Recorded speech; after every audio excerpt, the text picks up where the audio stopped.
let's talk about that little piece of plastic dangling around your neck. You know, your company ID badge. It probably lists your title as clerk or assistant or something, but it totally misses the actual brain behind the desk. Right, it rarely tells the whole story. Exactly. So today on the Deep Dive, we're unpacking an article by Aries Chan called Executive Authority in Entry-Level Roles. And the mission here is to figure out how seasoned professionals, I mean, we're talking former editors-in-chief or digital operations managers, can wield this like director-level logic even when they're stuck doing basic admin work. Yeah, and this disconnect is massive in highly rigid bureaucratic environments. Chan specifically looks at local government structures. Like what kind of structures? Well, places like a capital secretariat or the Sangguniang Panlalawigan, which is a provincial council in the Philippines. In these places, you might be totally boxed in by a basic job order contract. So on paper, you're just a temporary entry-level worker. Exactly, but in reality, you're a veteran professional punching way below your weight class. Man, so you're just sitting there totally overqualified and undertitled. I mean, the easiest thing in the world would be to just clock in, type the memos you're told to type, and wait around for a formal promotion. It is the easiest thing, yeah. But Chan argues that a true veteran flips the script entirely. They execute what he calls an expert-to-execution pivot. Okay, an expert-to-execution pivot. Break that down for us. So instead of acting as this passive typist who just waits for instructions, you start treating your low-level role as a specialized consultancy. You basically apply high-level oversight to low-level tasks. Oh, I like that. It sounds a lot like, say, a Michelin star chef taking a gig as a diner line cook just to pay the bills. That's a great way to picture it. Right, because if they just flip burgers exactly as they're told, they're going to go crazy. Yeah. But if they quietly step back and, completely redesign the diner's kitchen workflow so the tickets fly out perfectly. I mean, they're still cooking burgers, but they're using master-level logic to do it. That is a perfect parallel, and Chan suggests bringing that exact mindset into a government office.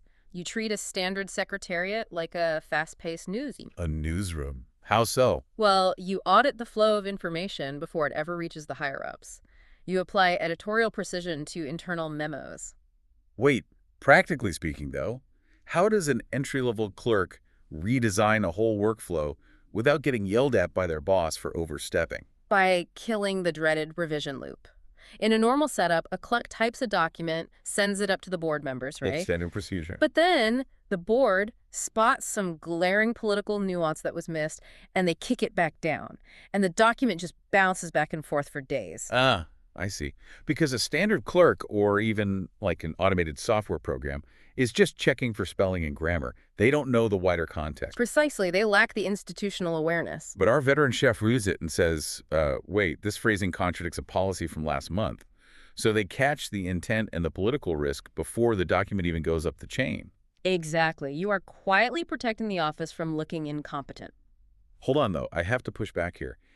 If I'm doing all this high-level quality control, like anticipating the board's questions and managing political risk, aren't I just doing free labor? It definitely feels that way at first. Right, because I'm doing a director's job on a temporary clerk's salary, and my boss is probably just taking all the credit. Which is the ultimate trap of being overqualified. You feel exploited.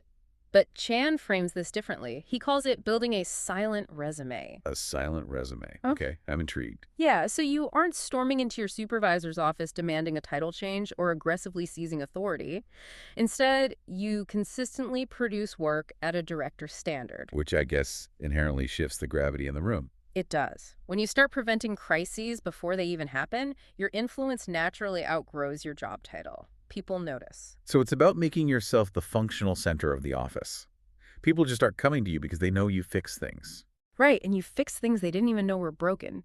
You bridge the digital gap by mentoring your peers on technical standards. It's like what kind of standards? Things like teaching them file versioning so old drafts stop getting mixed up, or organizing metadata so important records can actually be found quickly. Oh, wow. Yeah, that's huge in a government office. It is, and doing that transforms you from a temporary worker into an institutional steward. You become the person ensuring the long-term health of the entire system. Which means your past experience becomes this invisible asset. You might be stuck with a basic contract today, but you can leverage your past efficiency to really carve out your own authority. Exactly. You don't need a formal appointment to exercise leadership. Undeniable expertise creates its own space. So the title dictates your starting pay, but your approach dictates your ceiling. Spot on. When you use high-level logic on entry-level tasks, you become the definitive authority, regardless of what is printed on your plastic badge. I love that. So I want to leave you with this to think about. Imagine tomorrow morning, you walk into your workplace and every single job title has been completely abolished. All the badges are wiped blank. What specific invisible asset from your own past experience would instantly make you the undeniable leader in your current team?